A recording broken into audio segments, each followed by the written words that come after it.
I am the true vine, and my Father is the gardener. He cuts off every branch in me that bears no fruit, while every branch that does bear fruit he prunes, so that it will be even more fruitful. You are already clean because of the word I've spoken to you. Remain in me as I also remain in you.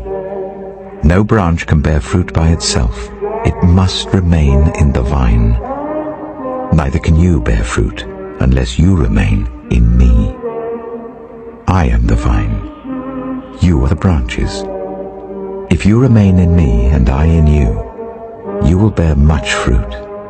Apart from me, you can do nothing. If you do not remain in me, you are like a branch that is thrown away and withers. Such branches are picked up, thrown into the fire, and burned.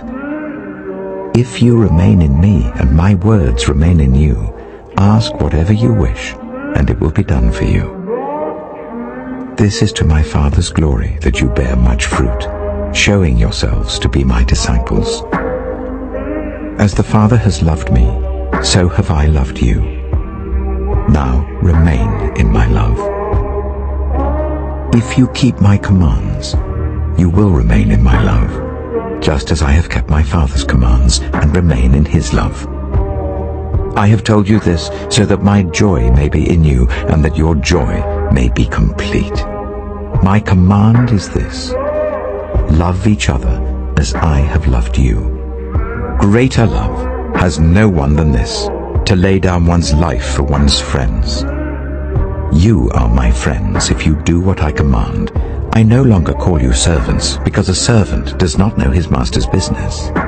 Instead, I have called you friends, for everything that I learned from my Father I have made known to you. You did not choose me, but I chose you and appointed you, so that you might go and bear fruit, fruit that will last, and so that whatever you ask in my name, the Father will give you. This is my command: love each other. If the world hates you, keep in mind that it hated me first. If you belonged to the world, it would love you as its own. As it is, you do not belong to the world, but I have chosen you out of the world. That is why the world hates you.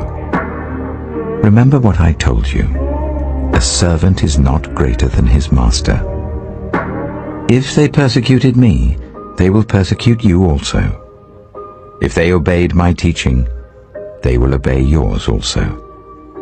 They will treat you this way because of my name, for they do not know the one who sent me.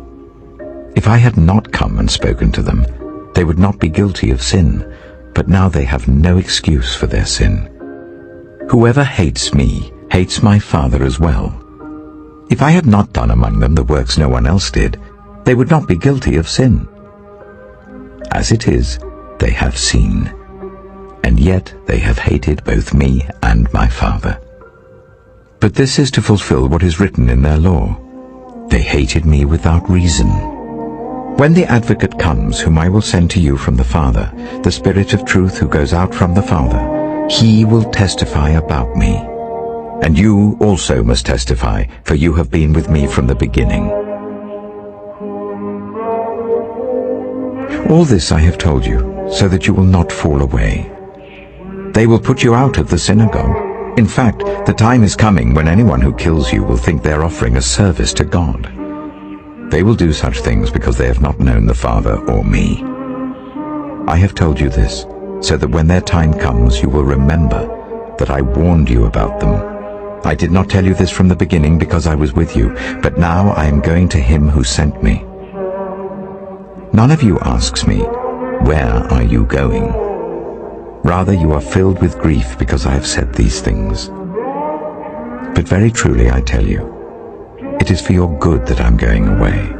Unless I go away, the Advocate will not come to you. But if I go, I will send him to you. When he comes, he will prove the world to be in the wrong about sin and righteousness and judgment. About sin, because people do not believe in me. About righteousness, because I am going to the Father, where you can see me no longer. And about judgment, because the prince of this world now stands condemned. I have much more to say to you, more than you can now bear.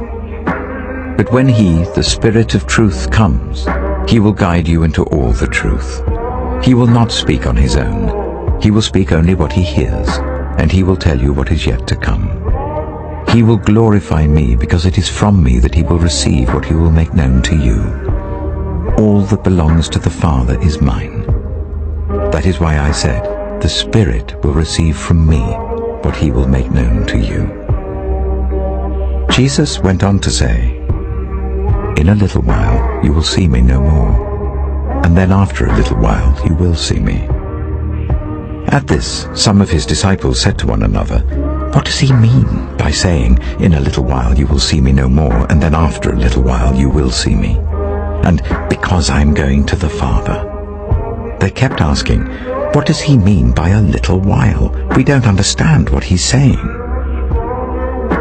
Jesus saw that they wanted to ask Him about this, so He said to them, are you asking one another what I meant when I said, in a little while you will see Me no more, and then after a little while you will see Me? Very truly I tell you, you will weep and mourn while the world rejoices. You will grieve, but your grief will turn to joy. A woman giving birth to a child has pain because her time has come. But when her baby is born, she forgets the anguish because of her joy that a child is born into the world. So with you. Now is your time of grief. But I will see you again, and you will rejoice, and no one will take away your joy. In that day, you will no longer ask Me anything. Very truly I tell you, My Father will give you whatever you ask in My name. Until now, you have not asked for anything in My name. Ask, and you will receive, and your joy will be complete. Though I have been speaking figuratively, a time is coming when I will no longer use this kind of language, but will tell you plainly about My Father. In that day you will ask in My name.